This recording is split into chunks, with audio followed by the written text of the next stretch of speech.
Vamos a empezar con la presentación del doctor Roberto Rodríguez Gómez.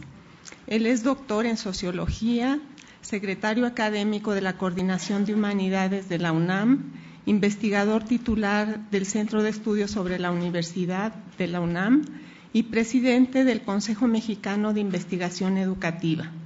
Sus principales líneas de investigación son educación superior comparada, políticas de educación superior en México, educación superior y desigualdades sociales. Él va a presentar un trabajo sobre vulnerabilidad educativa, debates conceptuales y metodológicos.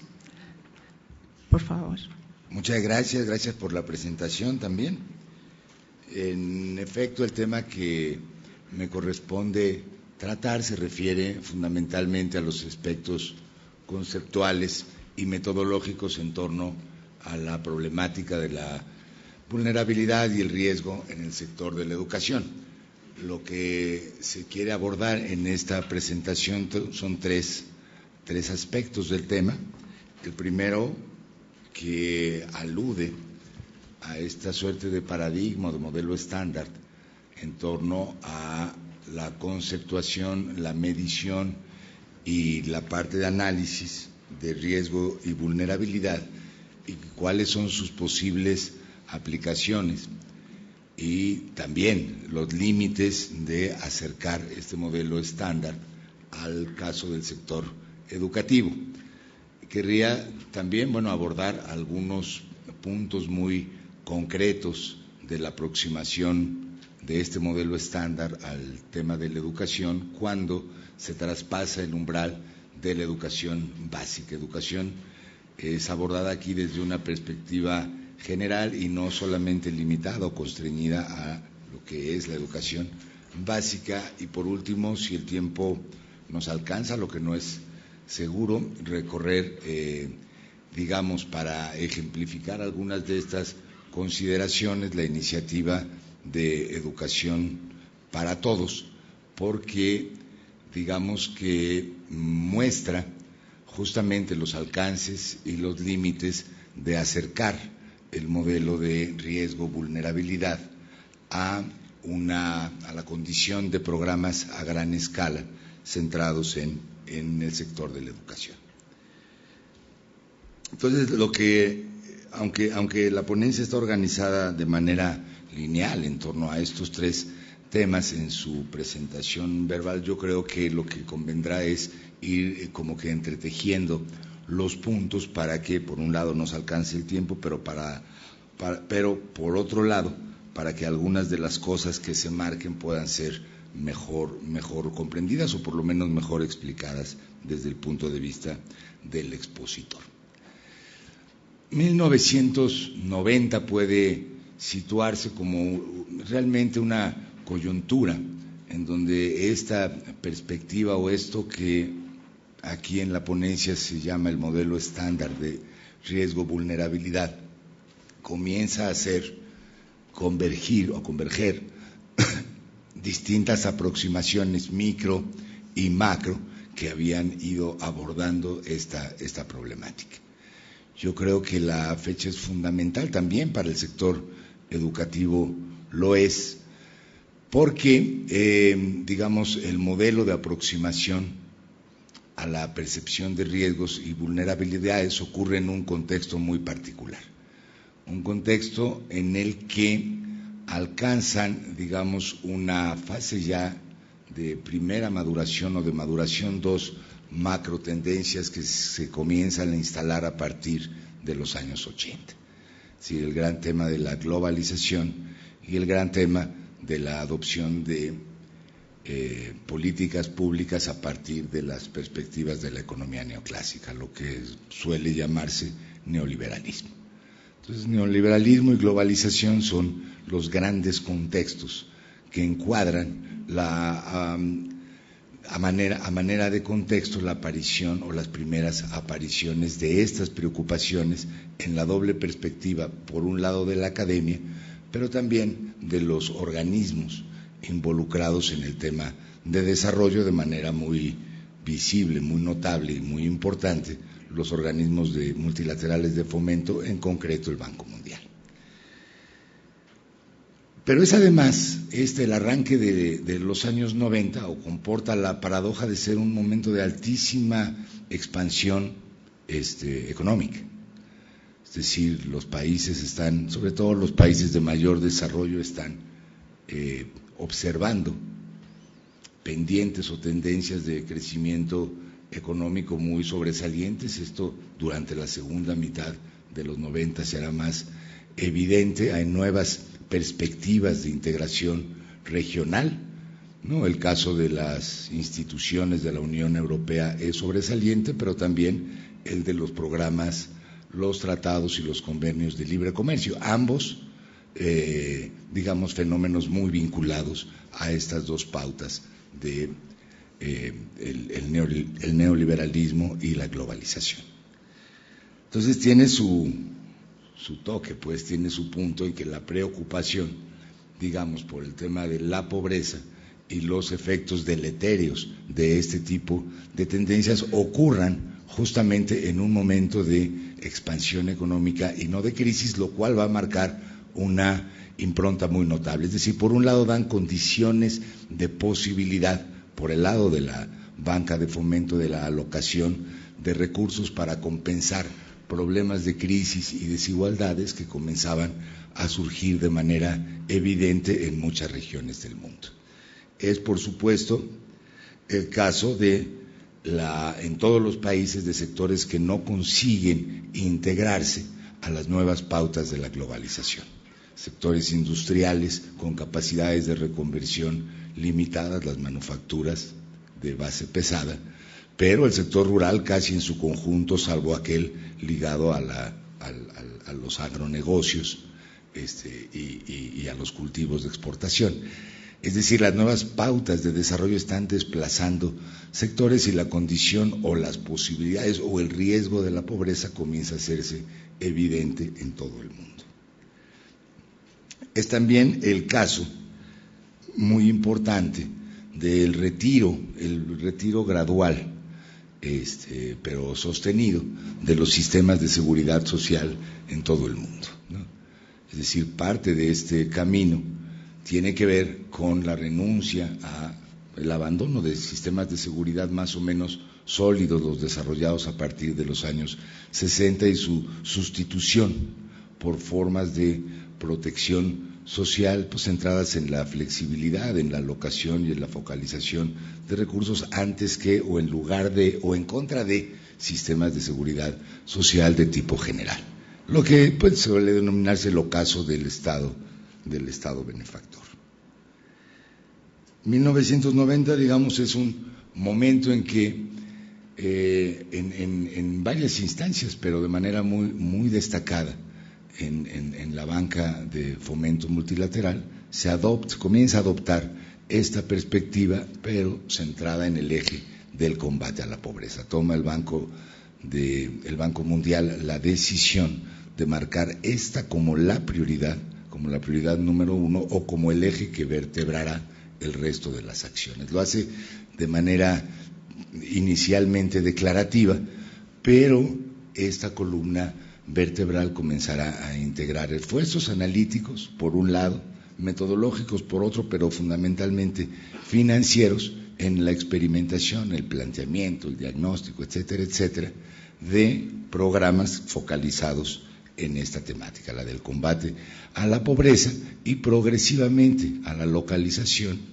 diagnóstico, etcétera, integración de un conjunto de problemáticas que son o causa o consecuencia del fenómeno de la pobreza. Desde luego también está el gran tema de la medición de la pobreza y la progresiva adaptación de acuerdos de tipo conceptual, metodológico y técnico de cómo medirla para cómo combatirla. 1990 es también, en el caso de la educación, el arranque de este programa de educación para todos. Es el año de la cumbre de Homtien, en donde va a pronunciarse la definición de metas de largo plazo, inicialmente previstas para una década, en las cuales a través de una diversidad de medidas, muchas de ellas apoyadas por la cooperación internacional o por la banca de fomento, buscarán, entre otros asuntos, erradicar el analfabetismo, consolidar la educación básica para todos, lograr el equilibrio de género en el sistema educativo, entre otros aspectos. El consenso en torno a la agenda de Jomtien involucra a varias de las agencias de las Naciones Unidas y no solamente a la UNESCO, y es un compromiso suscrito por la mayoría de los países que forman parte del sistema de las Naciones Unidas. En el lado de académico, yo marcaría 2 puntos que también son, me parece, relevantes. Es decir, está ocurriendo desde los años 90, en el ámbito de la sociología, al menos, digamos, la aparición de perspectivas y marcos analíticos que buscan aproximarse a esta nueva constelación de fenómenos desde diversas perspectivas, ¿no?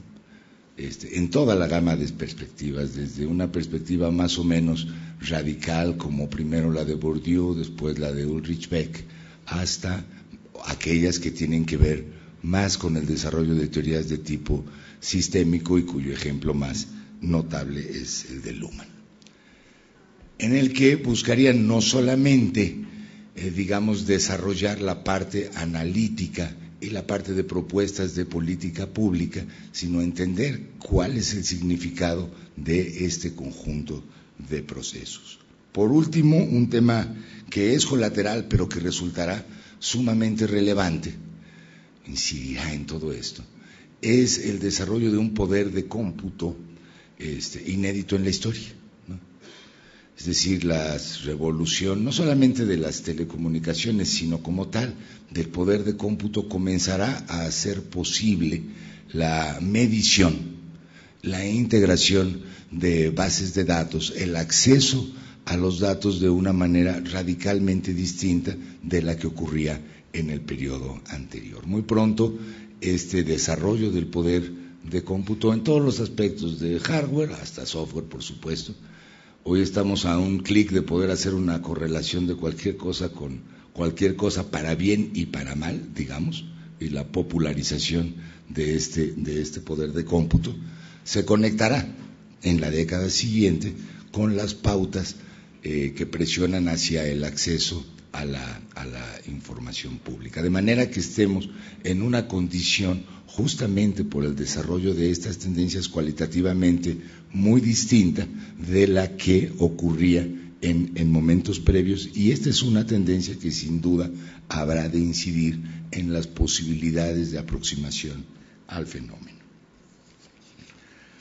Como se sabe, porque es el tema de este seminario, el modelo estándar riesgo-vulnerabilidad ha tocado muy distintas, digamos, aspectos y dimensiones del problema, tal que desde distintas perspectivas las aproximaciones a las definiciones elementales de riesgo-vulnerabilidad pues son diferentes, pero en algunos aspectos convergentes. Está ahí muy presente, lo digo sin mala onda, digamos, ¿no?, esta suerte de paradigma actuarial de las condiciones de medición de riesgo-vulnerabilidad. Eso está, desde luego, ahí presente, y es interesante que este es, digamos, un modelo, una perspectiva, una disciplina, la actuaría, que ha podido desarrollarse sin la pregunta del sentido de estas mediciones. Pueden medir las condiciones de riesgo, las causas de riesgo, sin preguntas de tipo ontológico, por ejemplo, ético, por ejemplo, o propias del campo de las ciencias sociales, ¿no? Y digamos que el acercamiento al paradigma o al modelo actuarial es, desde una perspectiva, una ventaja para el desarrollo de modelos de medición de riesgo en otros campos que no son de los que se preocupa generalmente los actuarios y los seguros y, en fin, toda la gama de seguros que existen, y las perspectivas de los organismos multilaterales, por ejemplo, sobre la medición del problema. de los riesgos asociados a la pobreza. Digo esto porque este punto de vista tiene consecuencias e implicaciones que son realmente de fondo. Es decir, el problema es medir, diagnosticar cuál es la dimensión, por ejemplo, de vulnerabilidad de distintos grupos sociales, en particular de los más pobres, en presencia de ciertos riesgos, ¿no? Que pueden ser ambientales, que pueden ser sociales, que pueden ser educativos, por ejemplo, ¿no? Sin tenerse que cuestionar, ¿no?, en el fondo, la viabilidad de los modelos que están generando estos riesgos. Es decir, el problema no es la globalización, sino sus posibles impactos en poblaciones que son atendibles sin poner en cuestión el modelo de globalización. O en educación, el problema es cómo remediar las condiciones que generan efectos de daño en poblaciones vulnerables, por ejemplo, a la exclusión educativa, sin cuestionar a la educación misma y las condiciones bajo las cuales los sistemas educativos generan ellos mismos riesgos. Es decir, remediar sin tener que poner en cuestión a los sistemas que generan las condiciones de vulnerabilidad o los riesgos mismos. En educación ocurren varias cosas que, digamos, aproximan la reflexión o la problemática del sector a una perspectiva del tipo riesgo-vulnerabilidad. Primero, desde luego que es pertinente, y lo ha sido a los ojos, ¿no?, de la analítica por un lado, por otro lado de la intervención de los organismos multilaterales, de la importancia de la educación como componente, por ejemplo, de las capacidades de los hogares y de las personas, más de las personas que de los hogares. Cuando se habla, por ejemplo, de pobreza de capacidades, se habla justamente de educación. Los índices de desarrollo humano incluyen a la escolaridad como un componente crítico de la medición y se estima, ¿no?, que la satisfacción de las necesidades educativas pues forma parte de cualquier política de fomento al bienestar o por lo menos de combate a la pobreza y desde luego de abatir ciertas condiciones de riesgo de poblaciones vulnerables. Entonces está, por supuesto, el tema educativo en la agenda de esta perspectiva y de esta manera de entender las problemáticas del desarrollo. Y sin embargo, la educación o el sector educativo tiene, digamos, características o condiciones que lo alejan de circunstancias típicas del riesgo, del modelo de vulnerabilidad-riesgo. Es decir, por ejemplo, no es una catástrofe que ocurre en un momento coyuntural y puntual y que es atendible a través de una intervención exacta, por ejemplo. No, la educación es un proceso que tiene una perspectiva de largo plazo. Sus ventajas y desventajas son duraderas a lo largo de toda la vida. Las posibilidades de recuperación de, digamos, la exclusión educativa son muy limitadas, es decir, las posibilidades de los sujetos de reencontrarse con la educación una vez que han sido separados del circuito, bueno, aunque existen por supuesto y se han buscado establecer programas en esta dirección, son siempre limitadas. Todo esto desde un punto de vista, es decir, no es un riesgo catastrófico típico, para decirlo de alguna manera, sino que es un componente que tiene otras condiciones y otras circunstancias. Desde la perspectiva de los derechos a la educación o asociados a los derechos a la educación, también tienen un componente que lo hace diferente de otras condiciones de exigibilidad de seguridad, es decir, que el depositario de este derecho, generalmente cuando hablamos de educación básica, es un niño, ¿no?, que no tiene condiciones de exigir, manifestarse, movilizarse, etcétera, para demandar el cumplimiento de estos derechos. Entonces las posibilidades de exigibilidad están depositadas en su familia, ¿no?, en el mejor de los casos, y tiene, digamos, pocas posibilidades de expresar lo que para el sujeto depositario del derecho representa el riesgo de exclusión, y mucho menos los riesgos asociados a la mala calidad, por ejemplo, de la educación. Este tipo de componente tiene, desde luego, una implicación directa, que son las dificultades de articular las distintas demandas asociadas a la problemática educativa. Me refiero, por ejemplo, a la perspectiva según la cual, muy generalizada, las demandas o exigencias del magisterio, cuando se organizan, sin calificarlas, pero cuando los maestros se organizan para mejorar sus salarios y hacen, por ejemplo, una huelga, esta huelga es percibida como limitante del derecho a la educación de los niños que están siendo atendidos. Vemos este fenómeno repetirse una y otra vez, de manera que ha costado mucho trabajo poder vincular las distintas expresiones relacionadas con el derecho a la educación de calidad. Se segmentan, se redistribuyen y llegan a encontrarse en confrontación. Piensen ustedes en los casos de Oaxaca, Guerrero, etcétera. Yo no digo sin calificar si estos movimientos son justos, legítimos, etcétera, sino que cada vez que los maestros paran, parece atentatorio de los niños o de las familias de los niños a recibir educación, sin lograrse la percepción que la educación de calidad no se logra sin ambos componentes. Lo digo por ejemplo.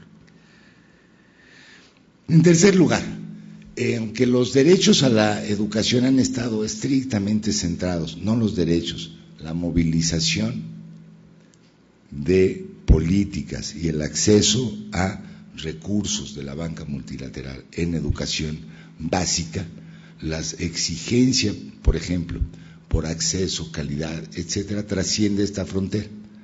En realidad, viene después de esta frontera. Las movilizaciones que hoy vemos en países tan distintos como los europeos o los sudamericanos por mejores condiciones de acceso, no son por mejores condiciones de acceso a educación básica, sino a la educación media y sobre todo por el acceso a la educación superior. Y ahora porque se mejoraran las relaciones entre la posesión del título universitario y el acceso al mundo del trabajo. Esto comporta desde luego una paradoja, es decir, cuando toda la atención está puesta en la educación básica y los sistemas de protección colocados en la educación básica y el mayor desarrollo de programas compensatorios, etcétera, etcétera, colocados en la educación básica, perdonen la insistencia, la movilización está ocurriendo en otro lado del asunto, que tiene que ver con las posibilidades de ingreso, permanencia y efectividad de la educación de nivel superior. Y no hay básicamente ninguna atención, como no sea política, a esta problemática, y eso marca un corte definitivo, porque nos pone en la zona que los sociólogos de los años 70 y 80 señalaban con mucha puntualidad: la paradoja de los efectos de agregación o la paradoja de los efectos perversos, de cómo un mayor acceso a, digamos, los tramos superiores de la escolarización podía causar, se decía entonces, hoy ya ni siquiera se discute si podía causar efectos deleterios de condiciones, por ejemplo, como la movilidad social o el acceso a puestos de trabajo pertinentes y bien remunerados.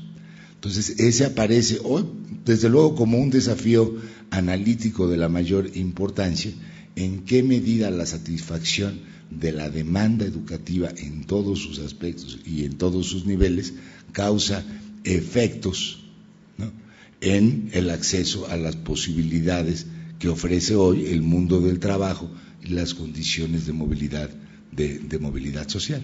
Desde luego que este es un tema que apuntaría, digamos, a comenzar a entender cómo están ocurriendo conflictos como los que, bueno, lo ilustra muy bien el caso de los países árabes en el año pasado y movilizaciones que están ocurriendo en Europa y en América Latina en este momento, ¿no? Cuando las preocupaciones estaban centradas en otra parte o en otra zona del sistema. Es decir, que el paradigma de la vulnerabilidad, para que sea pertinente en educación, al día de hoy tiene que transitar, sin haber resuelto todavía el tema de la educación básica en el conjunto del sistema, porque ahí están apuntando síntomas de expresión de descontento típicos de poblaciones vulnerables, con las oportunidades que está ofreciendo o dejando de ofrecer los tramos superiores del sistema, y eso no es poca cosa, ni desde la perspectiva analítica, porque trata de ver el tema de los efectos, digamos, de agregación o el cambio de escala en materia de educación y de escolarización, pero tampoco desde el lado de las políticas públicas, porque toca esta vertiente de sí la educación superior para que, digamos, pueda seguir teniendo efectos en la movilidad social, debe seguir siendo considerada un bien y un derecho público de acceso a todo el mundo. Lo que digo, sin tomar posición al respecto, es que es un desafío de primer orden al día de hoy. Un último asunto, nada más para ponerlo sobre la mesa, es que a pesar de que en los años 90 y en toda la década del 2000 esta atención sobre los temas relacionados con poblaciones vulnerables para poder acceder y permanecer en la educación básica concentró la parte fundamental de todos los proyectos que fueron de política pública y también de investigación asociados al tema. Por lo menos en las últimas evaluaciones o seguimiento de educación para todos de Dakar se apunta a un tema, digamos, en la perspectiva de los organismos multilaterales, relativamente nuevo, es decir, la vulnerabilidad de los sistemas educativos a otro tipo de riesgos. Básicamente van en la dirección de señalar cómo la proliferación de conflictos violentos, de conflictos armados, pero también de otros, el narcotráfico, por ejemplo, hacen ver como muy vulnerables a las infraestructuras, a los procesos relacionados con la educación y a los resultados educativos mismos. Este es, sin duda alguna, un tema de frontera, digamos, en la perspectiva de entender la concatenación o las posibilidades de convergencia de distintos riesgos en que está presente el sector educativo. Según el último reporte de seguimiento, el publicado este mismo año, hacen ver que la sola presencia de conflictos armados, ellos hacen un recuento de 48 conflictos armados de 2005 a 2010, por ejemplo, sin contar los casos de acrecentamiento de violencia, por ejemplo, por causas del narcotráfico. Pero nada más la presencia de estos conflictos inevitablemente hará postergar el alcance de las metas previstas para el 2015, sean las de educación para todos o sean los objetivos de desarrollo del milenio. Dicen, en los casos de estos países, son 40 y tantos, ya será imposible alcanzar las posibilidades de educación básica para todos, porque la prioridad fiscal de la educación pierde relevancia ante, digamos, la urgencia que representa atender una población en conflicto bélico. Todo eso, sumado a, digamos, una coyuntura económica tan difícil como la que apunta desde el año 2008, no parecería, digamos, dar las mejores noticias para, digamos, en la perspectiva optimista en que fueron planteadas estas iniciativas del alcance de metas globales.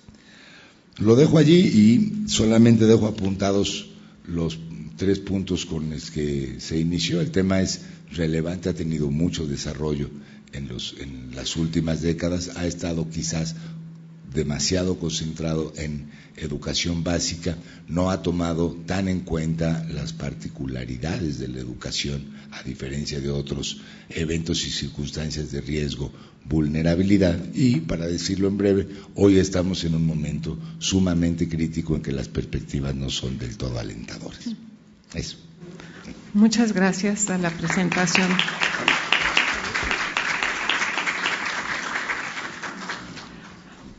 Ahora la segunda ponencia va a ser presentada por la maestra Silvia Schmelkes. Ella es socióloga con maestría en investigación por la Universidad Iberoamericana, cuenta con más de 32 años de experiencia en investigación educativa, los primeros 24 en el Centro de Estudios Educativos, del que fue directora académica entre 1984 y 1994. De 1994 a 2001 se desempeñó como profesora investigadora titular del Departamento de Investigaciones Educativas del Centro de Investigación y Estudios Avanzados. Fue coordinadora general de Educación Intercultural Bilingüe en la Secretaría de Educación Pública.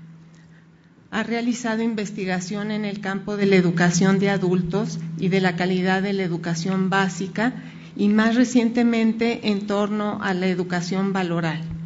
Ha publicado cerca de un centenar de trabajos entre libros y artículos, ha sido consultora de la UNESCO, de la UNICEF, de la OEA, de la Secretaría de Educación Pública en México. En 98 recibió el Premio Nacional María Lavalle Urbina y en 2003 recibió el Premio Tlamanti, otorgado por el Patronato de la Universidad Iberoamericana por trayectoria en educación. Presidió la Junta de Gobierno del Centro de Investigación e Innovación Educativas de la OCDE de marzo de 2002 a mayo de 2004. Es investigadora nacional nivel 3. La maestra Silvia Schmelkes nos va a presentar una ponencia que se titula Vulnerabilidad educativa y pueblos indígenas, problemas de medición. Bien, muchas gracias y buenas tardes a todos, a todas. Yo voy a dividir mi plática en dos. La primera sobre la importancia de contar con buena información acerca de los pueblos indígenas en general y de su educación en particular. Y en segundo lugar, pues un análisis de la información con la que contamos y cómo podemos mejorarla. Respecto a la importancia, bueno, pues lo primero es que la importancia es grande porque tenemos que contar con información detallada sobre cada uno de los pueblos indígenas de México, sobre los principales indicadores de bienestar y desarrollo que se manejan en el país. Y esto obedece, bueno, simple y sencillamente a la razón de que contar con información sobre algo que representa el 15% de nuestra población, siguiendo el criterio de autoadscripción, pues es importante, pero además al reconocimiento de México como país pluricultural, con fundamento en sus pueblos originarios, que como ustedes saben data de 1992, es una reforma constitucional, y a la necesidad entonces de ir asegurando las condiciones para un desarrollo mucho más equilibrado entre los pueblos y culturas que componen nuestro país, que lo hacen diverso y que le dan su fortaleza. No está de más decir que esta definición de México como país pluricultural pues ha llevado, cuando menos en el discurso, al abandono de toda política homogeneizadora y a la valoración de la diversidad como contraparte. Sabemos que estamos muy lejos de cumplir con este ideal implícito en nuestra definición como país pluricultural. Según los últimos datos, el 80% de la población indígena vive por debajo de la línea de pobreza. Respecto de todos los indicadores de desarrollo de los que tenemos información, los pueblos indígenas se encuentran en rezago y ocupan los últimos lugares respecto de otros sectores de la población, como quiera que estos se clasifiquen. Las zonas de alta marginalidad siguen siendo zonas predominantemente indígenas. Estas regiones tienen también índices de desarrollo humano inferiores con mucho a los promedios nacionales. Las condiciones de salud, de educación, de ingresos, de empleo, entre otras cosas, de estos pueblos siguen siendo deplorables. Y voy a mencionar cómo está la situación respecto de la educación. Respecto de la educación, 2 de cada 3 niños entre los 6 y los 14 años que no están en la escuela son indígenas. El índice de analfabetismo de la población hablante de lengua indígena disminuyó en los últimos 5 años, de 2005 a 2010, de 34 a 27%. Y sin embargo, sigue siendo 5 veces mayor que el analfabetismo de la población no hablante de lengua indígena del mismo grupo de edad. 5 veces más, o sea, hay que multiplicar por 5 el analfabetismo de los no indígenas para llegar al analfabetismo de los indígenas. Y este dato es histórico porque nos está hablando de la población de 15 años y más, nos habla de la manera como históricamente la educación ha discriminado a los pueblos indígenas. El 28% de la población hablante de lengua indígena de 15 años y más no ha concluido su educación primaria, y esto es cierto solamente del 6% de la población no hablante. Ya tenemos 15 años desde que la educación preescolar de que un año de educación preescolar es obligatorio para el Estado. El 90% de los niños, a pesar de esos 15 años, de los niños no indígenas de 5 años, asisten, contra solo el 76% de los niños indígenas. El 84% de los alumnos de primer grado de primarias generales, contra solo el 64% de las primarias indígenas, cursaron al menos un grado de educación preescolar. Esto significa que esta desigualdad se está reproduciendo también con los más pequeños, lo cual es paradójico porque supuestamente el nivel preescolar es lo que nivela para poder ingresar a una escuela primaria en igualdad de circunstancias. Y desde la educación preescolar tenemos ya estas diferencias. La expansión reciente de la escolaridad en zonas indígenas está modificando rápidamente esta situación. La población de 6 a 14 años que no asiste a la escuela y que no es hablante de lengua indígena representa el 4.9% de la población de esta edad, pero el 8.3% de los hablantes de lengua indígena. De esta manera, la escuela se convierte en la principal responsable de la disminución de la brecha en el analfabetismo entre la población indígena y la no indígena por su expansión. A pesar de ello, la brecha persiste, y esto significa que seguirá habiendo en el futuro más analfabetas indígenas que no indígenas. Si bien mejoran los índices de retención y aprobación de los alumnos de escuelas primarias indígenas, la brecha entre primarias indígenas y no indígenas se mantiene. Y los datos de estudios no cuantitativos, sino cualitativos de carácter etnográfico, revelan índices de deserción mucho más elevados que las cifras oficiales en escuelas indígenas. Todo esto se refiere a resultados de la escuela, a los resultados. Pero los insumos con los que cuentan las escuelas para lograr estos resultados también son desiguales, lo que sin duda explica en parte la desigualdad de los resultados. Las escuelas primarias indígenas son las peor dotadas de infraestructuras, según los estudios que ha hecho el INE recientes. El 50% de los maestros de escuelas indígenas no cuentan con grado de licenciatura. De hecho, fuera de la Universidad Pedagógica Nacional, que nivela a los maestros indígenas en servicio mediante una oferta de educación semiescolarizada, solo 16 normales del país ofrecen la licenciatura en educación primaria intercultural bilingüe. Como ya indicábamos, todas las evaluaciones realizadas por el Instituto Nacional de Evaluación Educativa en todas las asignaturas evaluadas colocan los niveles de aprendizaje de los niños indígenas por debajo de todos los demás tipos de escuela. La distancia que las escuelas indígenas guardan respecto de las escuelas primarias privadas, que son las que están en el nivel más alto, es de 2 desviaciones estándar. En las condiciones descritas, los niños indígenas aprenden mucho más tarde a leer y a escribir. El analfabetismo entre los habitantes de lengua indígena de 8 a 14 años, a los 8 años un niño debe de estar en tercero y se espera que se alfabetice entre el primero y el segundo, pero bueno, lo del analfabetismo entre los que están entre 8 y 14 es de 13.5% entre los indígenas, solo de 2.4% entre los no indígenas. Los niños indígenas, incluso asistiendo a la escuela, presentan un rezago en la alfabetización consecuente. Y como era de esperarse, esto es cierto del 99% de aquellos que están en condición de monolingüismo en lengua indígena. Y este rezago lo conservan, aunque con mayor distancia, entre los 12 y los 14 años, edad en la que supuestamente ya se concluyó la educación primaria. El 1.2% de la población no hablante de lengua indígena es analfabeta, contra el 5.8% de la población hablante de lengua indígena entre los 12 y los 14 años. Todos conocemos las causas de esta problemática.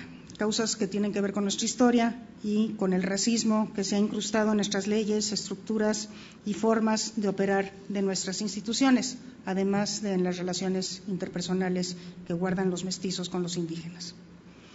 Pero pues es indispensable, ¿verdad?, poder diagnosticar y hacer denuncia continua de esta situación, a la vez de poder medir y reconocer los progresos que el país ha venido haciendo en este sentido.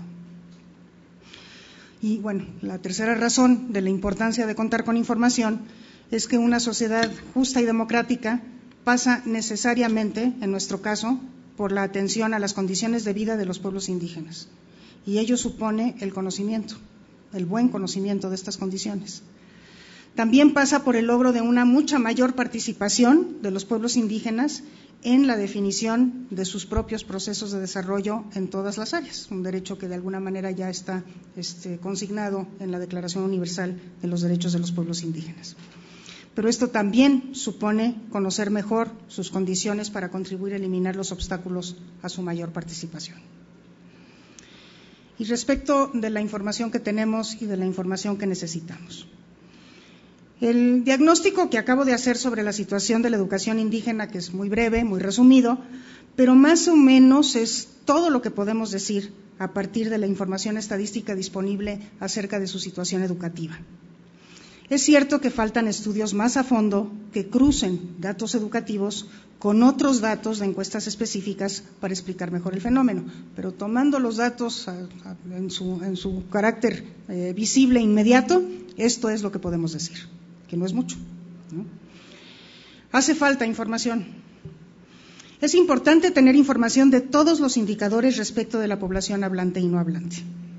Aquí me refiero a la información que producen los sectores, el sector salud, el sector educación, el sector, información respecto de los ingresos, el empleo, la vivienda.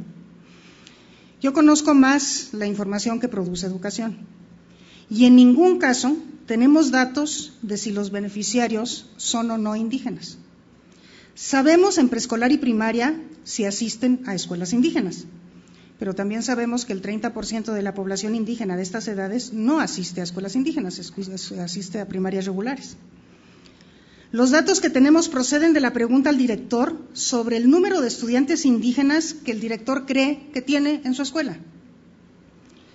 En las universidades y en los bachilleratos no se pregunta por la condición de lengua o de etnia, porque sería ofensivo, como algún rector alguna vez me comentó. Algo similar sucede con los datos de salud. Y ante esta situación, solamente el Censo Nacional de Población y Vivienda, cada 10 años para algunos indicadores, cada 5 para otros con el conteo, nos revela la verdadera situación. Por esta razón, a mí me parece que todos los instrumentos de INEGI que se presten para ello, deben preguntar sobre la situación de hablante de lengua indígena, de manera que esta variable pueda cruzarse con las sustantivas de la encuesta o del censo en cuestión. Esto ya lo hace, o lo va a hacer, el Censo Nacional Agropecuario del 2012, ya lo hace la Encuesta Nacional de Ingreso-Gasto en Hogares, lo hace la Encuesta Nacional de Adicciones en su módulo de migración, la Encuesta Nacional sobre Uso del Tiempo y la Encuesta Nacional sobre la Dinámica de las Relaciones en los Hogares. En cambio, no preguntan sobre lengua indígena la Encuesta Nacional de Ocupación y Empleo, ni su módulo de trabajo infantil, la Encuesta Nacional sobre Confianza del Consumidor, la Encuesta sobre el Seguro Médico para la Nueva Generación, la Encuesta Nacional sobre Cultura Política y Prácticas Ciudadanas y la Encuesta Nacional sobre Violencia en el Noviazgo. Ninguna de estas preguntas sobre condición de lengua indígena. Segundo, es indispensable tener información por pueblo indígena. También lo hacen el Censo y la Encuesta Nacional de Ingreso-Gasto y también la Encuesta Nacional de Adicciones en su módulo de migración. En la encuesta sobre uso del tiempo y sobre la dinámica de las relaciones en los hogares, se pregunta sobre la condición de habla de lengua indígena, pero no sobre qué lengua se habla en específico. En los instrumentos en los que sí se pregunta, esta variable, la lengua que se habla, no se puede cruzar en línea, ¿no?, con el resto de la información. Se puede solicitar, pero en línea no lo puede hacer uno. Los grupos indígenas de México sabemos que son muy distintos. Es una muestra de nuestro racismo, esto del que hablaba, incrustado en nuestras estructuras y formas de pensar, el que se consideren todos como si fueran homogéneos, habiendo tantas diferencias y tan bien conocidas entre los diferentes pueblos. Además, entonces, de incluir la lengua específica, además de que se habla una lengua indígena, es importante incluir si se habla una lengua específica y hay que permitir el cruce de la información, del instrumento del que se trate, con esta variable. También sería muy conveniente añadir mayores aproximaciones a la condición de ser indígena. Ustedes saben que estas discusiones han sido sumamente largas, ¿verdad? O sea, que se considera indígena y si la lengua es una variable suficientemente proxy para decirnos si alguien es indígena o no es indígena. En el censo de 2010, el 6.7 millones de mexicanos mayores de 3 años hablan una lengua indígena, pero 15 millones se consideran indígenas. Y este solo dato, ¿verdad?, de que es más del doble, pues nos indica que la lengua no es un buen proxy de condición de ser o no indígenas. Entonces, bueno, pues celebramos mucho que se considere esta variable de autoadscripción, así como la pertenencia a un hogar en el que el jefe habla una lengua indígena. También resulta sumamente valioso que puedan clasificarse las localidades según la proporción de hablantes de lengua indígena, pues esta variable sirve también como proxy muy útil a la de población indígena. Pero faltaría explorar más a fondo, a través, por ejemplo, de preguntar si se entiende una lengua indígena, de hecho esto ya lo hace la Encuesta Nacional de Ingreso-Gasto, si el padre y o la madre hablan o entienden una lengua indígena. Y esta última variable sirve además para alertar sobre el desplazamiento de lenguas indígenas y para el análisis por lengua de este desplazamiento. Podrían diseñarse otras más relacionadas con la cultura, que convendría conversar con antropólogos, pues a la fecha no existe ninguna variable de naturaleza cultural, y el ser indígena es fundamentalmente una característica cultural. Bueno, hay una laguna que yo quisiera señalar y destacar que es muy notable en lo que se refiere a la migración en general, pero específicamente a la migración indígena en particular. Como bien se sabe, hay una numerosa población, entre ellos muchos indígenas, que migra a los campamentos agrícolas donde se requiere mano de obra para la cosecha. No ha sido posible hasta esta fecha contabilizar a los jornaleros agrícolas en general, a los jornaleros agrícolas migrantes en general, pero tampoco a los indígenas. Hay un importante avance con la Encuesta Nacional de Jornaleros Agrícolas. Sin embargo, todavía hay lagunas muy importantes, porque la unidad de estudio sigue siendo la vivienda. Y estos migrantes en los lugares de destino viven en campamentos, no en viviendas, y por lo mismo no son incluidos en estas encuestas. Los datos que se tienen parecen subestimar el número de indígenas que están en estas condiciones. Se conoce la reticencia de los administradores y de los dueños de los campos para permitir la entrada de encuestadores. Es un hecho constatado, documentado. No obstante, el problema de la migración es muy serio, conlleva trabajo infantil y desprotección en cuestiones laborales y de salud, y a la fecha no ha podido ser cuantificado. El impacto del trabajo infantil agrícola sobre la escolaridad de estos niños es bien conocido. Los programas especiales de la SEP y del CONAFE alcanzan a atender optimistamente apenas a un 10% de esta población estimada en 350,000 niños y niñas en edad escolar. La información sobre la cobertura y el avance educativo de estos niños se encuentra también en condiciones deplorables. Respecto del trabajo infantil, y aquí lo menciono porque conocemos el impacto del trabajo infantil sobre la escolaridad y la deserción sobre todo, ¿no? Entonces, respecto del trabajo infantil, pues hay que comentar que está muy bien que ahora haya módulos de trabajo infantil que además hayan repetido de manera tan frecuente en 2007 y 2009, ¿no? Pero hay áreas del trabajo infantil donde la presencia de los indígenas, se sabe, es muy alta, que no han podido ser caracterizados. Me refiero específicamente a las peores formas de trabajo infantil, reconociendo también la dificultad de incursionar en estos terrenos complicados, pero justamente por su gravedad, el señalar que amerita esto un esfuerzo especial. Y luego un problema específico, que es la medición del logro escolar de los niños indígenas. No tenemos datos por niño de pertenencia a un pueblo indígena de ningún indicador de desarrollo educativo, como ya mencionaba. Y esto no lo tenemos a ningún nivel educativo. Solo sabemos cuántos niños asisten a preescolares y primarias indígenas. pero como decíamos, hay muchos niños indígenas que no asisten, simple y sencillamente los indígenas urbanos, que ya son alrededor de un 40%. Mucho menos tenemos información por pueblo indígena. No tenemos datos sobre los maestros de los niños indígenas, por niño o por escuela. Serían necesarios datos de la lengua materna que hablan los niños y el maestro, de la escolaridad y de la actualización docente de estos maestros. No tenemos datos sobre las condiciones materiales de las escuelas a las que asisten los niños indígenas, ni de su equipamiento. Tenemos algunas aproximaciones muestrales basadas más en percepciones, en opiniones, en juicios respecto de la infraestructura, pero no tenemos datos duros. Y tenemos un grave problema con la medición del logro. Ya existe, como se sabe, una demanda ante CONAPRED, ¿no?, por parte de una escuela indígena de Chiapas en contra de la prueba enlace por ser discriminatoria contra los indígenas por el hecho de que se aplica en español.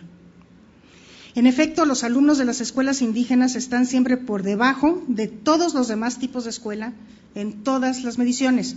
La única excepción a esto es la última aplicación de la prueba enlace, donde las escuelas indígenas rebasan a los cursos comunitarios de CONAFE por vez primera. Pero la base de la prueba, en primer lugar, es un currículum homogéneo. En un país tan diverso como México todavía tenemos un currículum homogéneo y entonces, bueno, pues es discriminatorio medir sobre la base de un currículum que, por ser homogéneo, responde a las condiciones culturales de ciertos grupos y no de otros. Pero incluso suponiendo válido este currículum, la medición es en castellano y existen problemas lingüísticos documentados incluso entre docentes. Acabamos de hacer un ejercicio reciente con docentes de escuelas indígenas en el estado de Guerrero y en todos los módulos de la prueba, que son, creo que son 8 diferentes módulos de la prueba, en todos ellos, sin excepción, los maestros que hablan una lengua indígena salen peor que los maestros que no la hablan.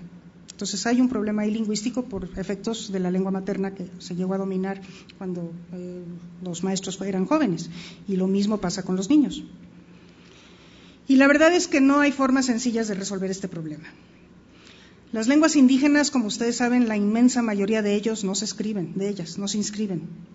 Las pocas que sí se escriben no están estandarizadas, salvo excepciones. Si el maestro enseñó a leer y escribir en lengua, no se sabe con qué alfabeto lo hizo. Si las pruebas estandarizadas fueran en lengua indígena, tampoco les iría bien a los alumnos indígenas. A lo mejor les iría peor, por estas razones. Ya está en marcha un ejercicio por parte del INE para evaluar en maya yucateco el nivel preescolar. El maya tiene las características de que se entiende en toda la península y además la prueba es oral, y así que no hay problema con la forma de escribirla. Pero hacerlo en otras lenguas y para otros niveles educativos resulta cuando menos complejo.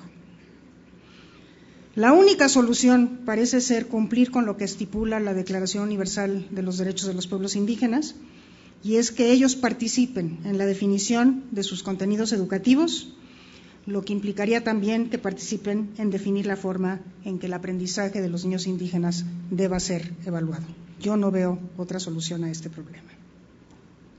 Terminaría nada más señalando que evitar que las estadísticas, como tantas otras cosas de la estructuración del Estado mexicano y de su sistema educativo, sean también racistas por impedir conocer la situación en general y educativa de los pueblos indígenas, poderle explicar, medir fácilmente su evaluación y actuar en consecuencia, parecería urgente. Muchísimas gracias.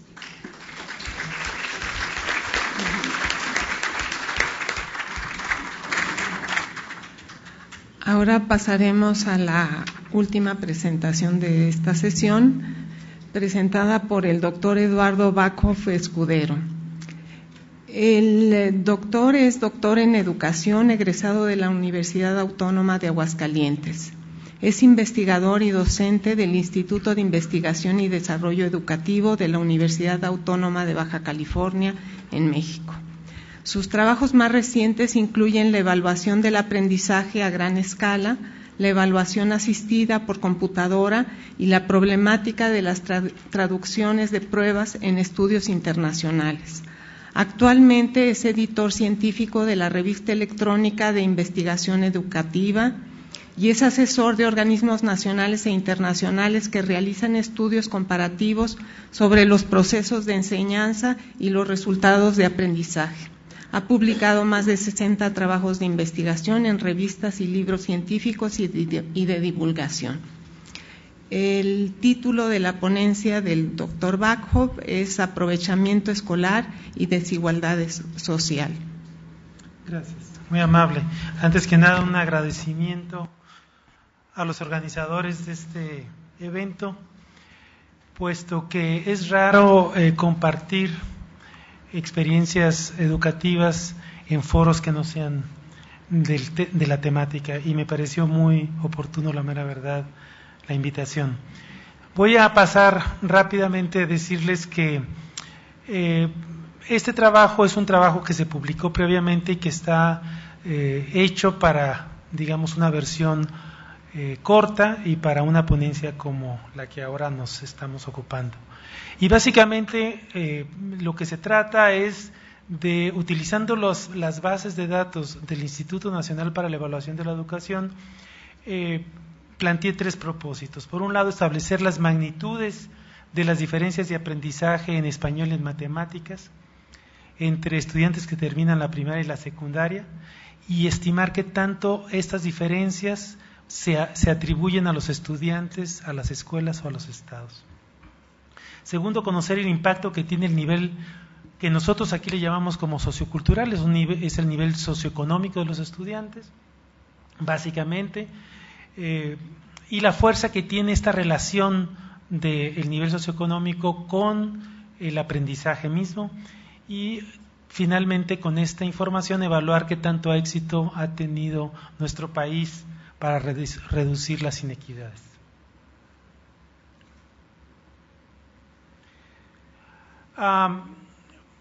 Partimos de que el sistema educativo tiene al menos 2 propósitos fundamentales. El primero es transmitir a los estudiantes aquellas habilidades, conocimientos, actitudes y valores fundamentales para el desarrollo del país, económico y social, igual personal, y por el otro es reducir las diferencias en oportunidades y lograr una movilidad social.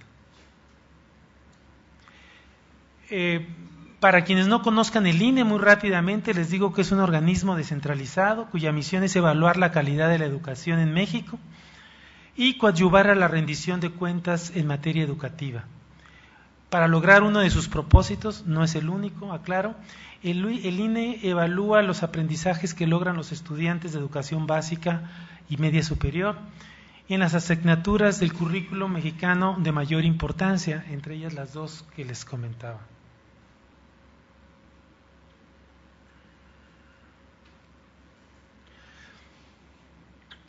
Los resultados del INE son muy interesantes porque han puesto digamos, a la luz pública y muy consistentemente estos 2 tipos de resultados que les voy a dar. Uno, que una gran proporción de estudiantes desde el preescolar, ya lo dijo Silvia, hasta el bachillerato, y yo diría hasta la universidad inclusive, no logran adquirir las habilidades y los conocimientos disciplinarios que se consideran mínimos e indispensables por el propio currículo.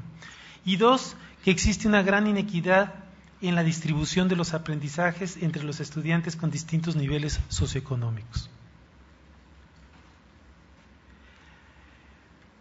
En primaria siempre aparecen, también lo había dicho un poco Silvia, las escuelas particulares en primer lugar, seguidas de las públicas urbanas, de las públicas rurales, de los cursos comunitarios, aunque parece que esto ya se ha revertido, y finalmente las escuelas indígenas, en todos los grados y en todas las materias. Y en las secundarias es muy parecido, las escuelas particulares, las escuelas generales y técnicas en un lugar muy similar, y finalmente las telesecundarias. Por supuesto que una explicación que no es nuestra, sino que está muy bien documentada, es que la modalidad educativa se correlaciona fuertemente con las condiciones socioeconómicas y culturales de los estudiantes. Los estudios estos del INE muestran, por un lado, que la cantidad de aprendizaje que adquieren los estudiantes depende en gran medida de la modalidad educativa de las escuelas a las que asisten. 2, que las modalidades educativas concentran a los estudiantes de acuerdo a su nivel socioeconómico y cultural.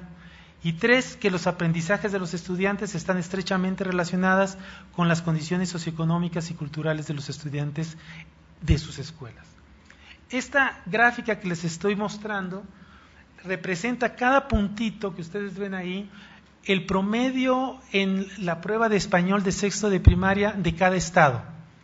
Del lado derecho superior, ustedes van a encontrar que son las puntuaciones de los estados de los estudiantes que asisten a las escuelas particulares. En medio,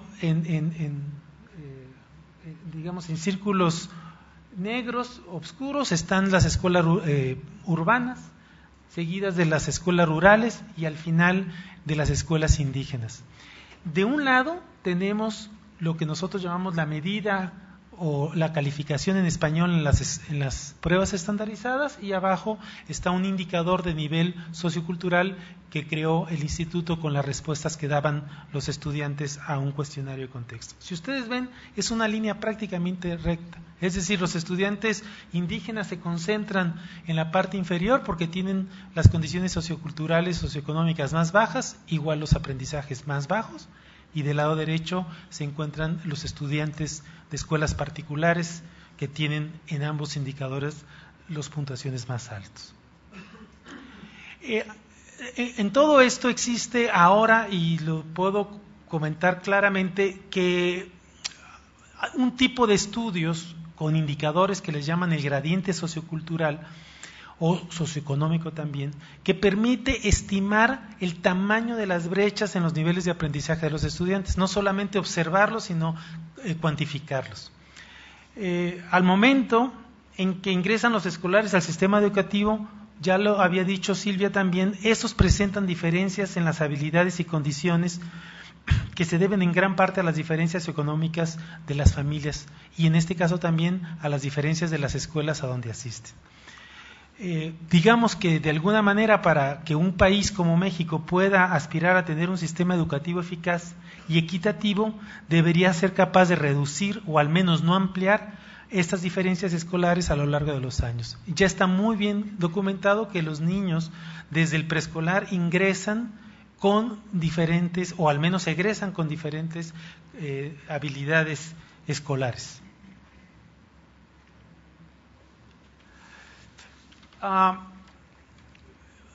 Les decía que el INE había utilizado cuestionarios dirigidos a los alumnos, docentes y directores para indagar algunos factores asociados al aprendizaje.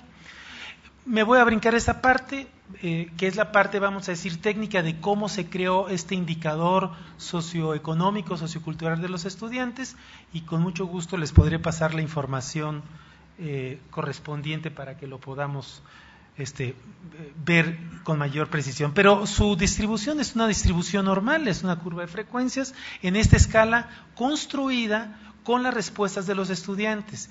Y me estoy refiriendo que son niños de sexto de primaria, por lo tanto, en muchos casos sus respuestas no tienen, digamos, la precisión que uno quisiera, y también la variación entre unos y otros puede ser considerablemente alta. Sin embargo, las correlaciones y las estimaciones que nosotros obtuvimos del aprendizaje con el nivel sociocultural o cultural escolar, como le llamamos, fue muy, muy alto, a pesar de que la escala puede ser mejorada, por supuesto.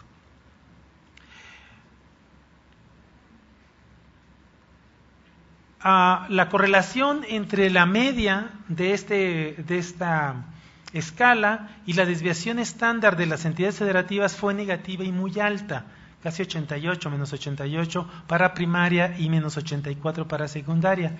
Esto quiere decir que entre mejores son las condiciones socioculturales de los estados, menores serán las diferencias sociales entre los propios estudiantes en cuanto a sus propios niveles socioculturales.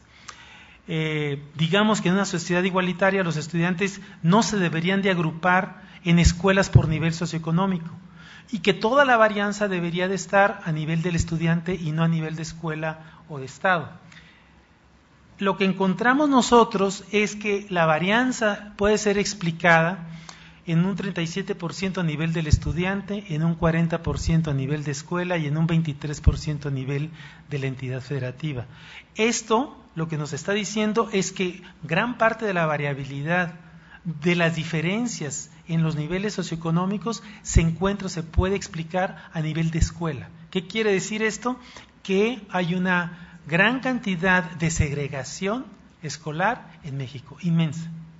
También lo hay en los estados, pero menor que en las propias escuelas.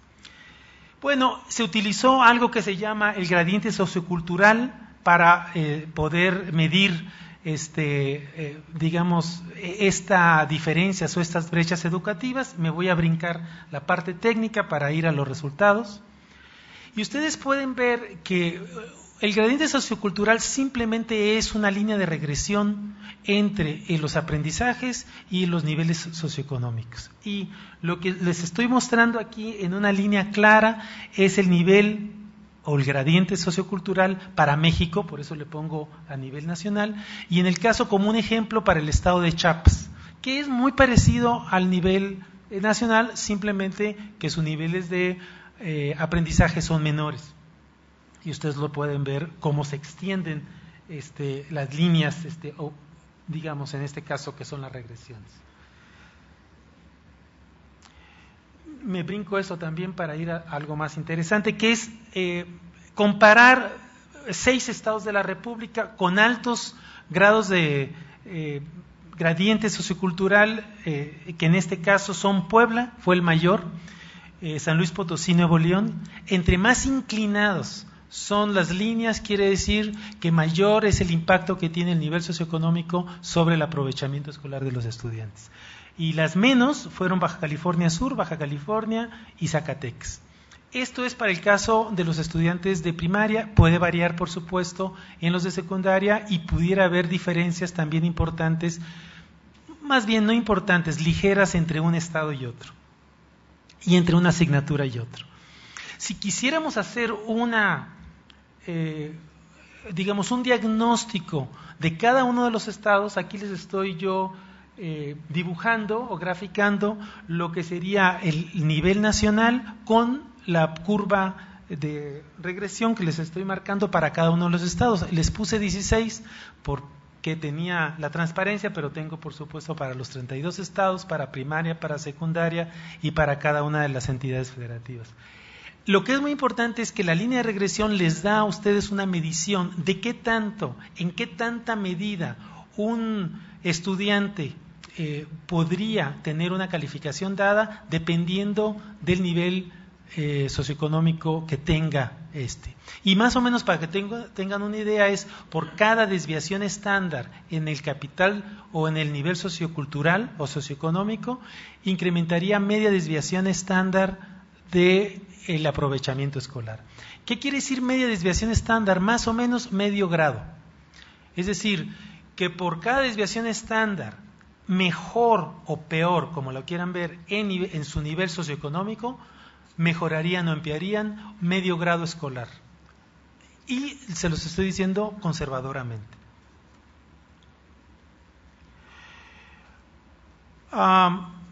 Les decía que para el español de sexto de primaria, bueno, esa es una parte que es muy importante. Por otro, también podemos sacar un nivel o un gradiente socioeconómico o sociocultural, como lo quieren ver, por escuela y poder medir en cada escuela qué tan inequitativa es. Nosotros esperaríamos que en una escuela los estudiantes o todos los estudiantes aprendieran más o menos lo mismo y que no aprendieran más si sus condiciones socioeconómicas fueran mejores.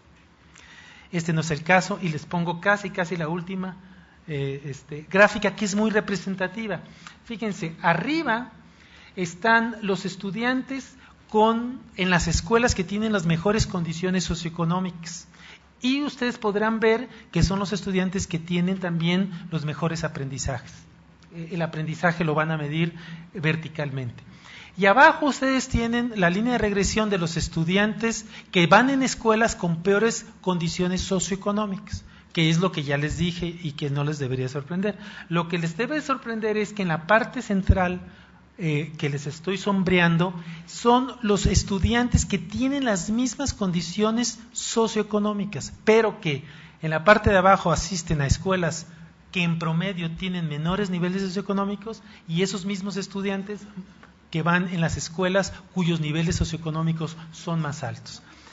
A esta relación le llaman la hipótesis del doble riesgo, que quiere decir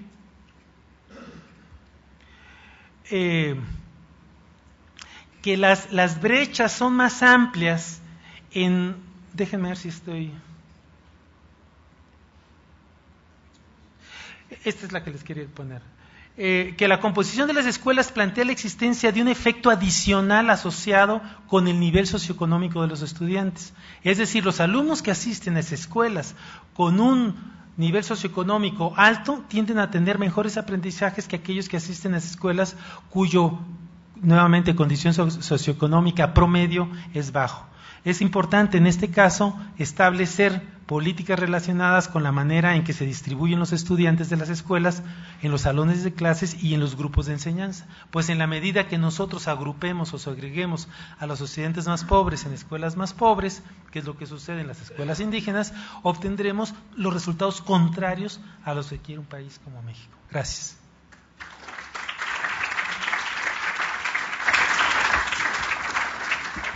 Muchas gracias. Estamos un poco retrasados en el tiempo. Mis comentarios van a ser muy breves. Las condiciones educativas de niños y jóvenes son de particular relevancia porque de ellas dependen en gran medida sus oportunidades de incorporarse al desarrollo y tener acceso a mejores condiciones de bienestar.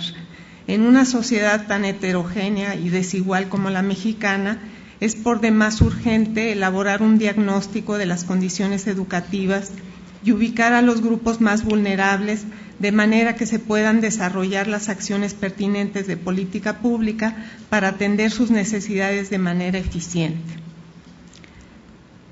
La ponencia de la doctora Silvia Schmelkes muestra de manera contundente distintos aspectos de la situación de precariedad de la población indígena en materia educativa.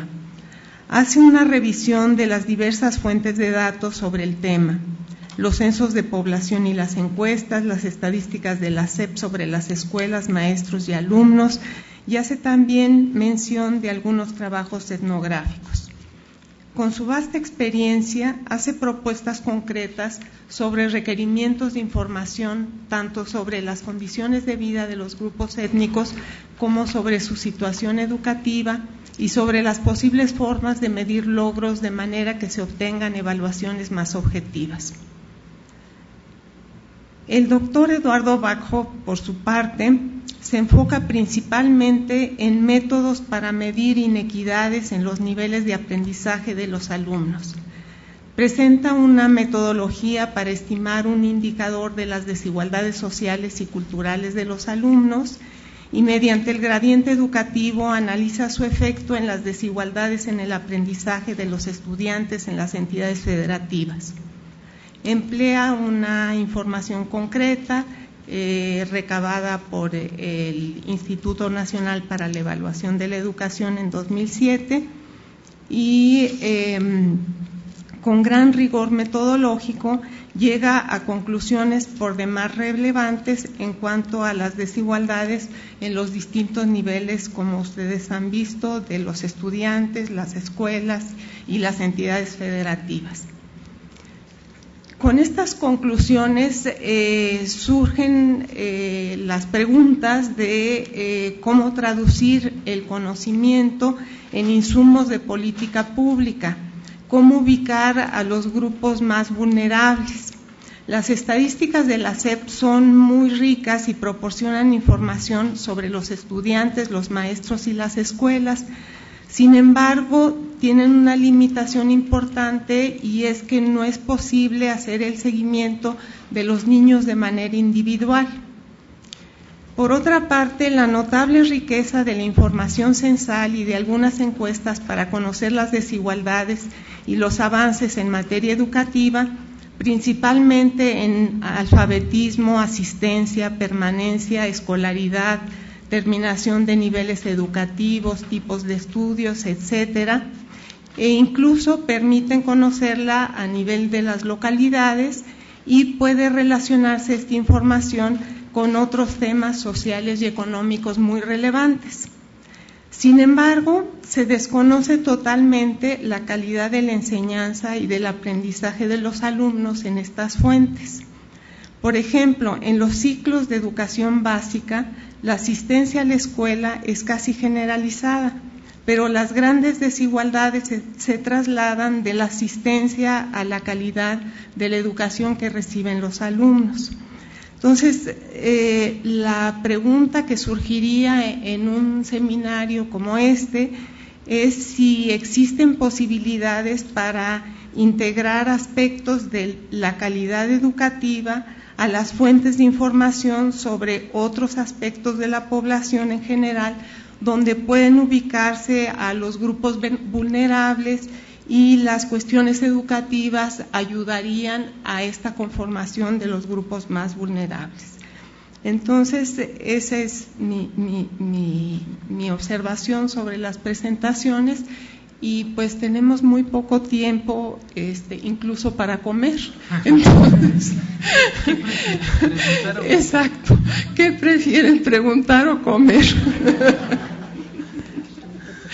Entonces, bueno, pues yo espero que las preguntas también salgan en las sesiones de la tarde y que podamos tener una discusión sobre el tema que es tan interesante y relevante.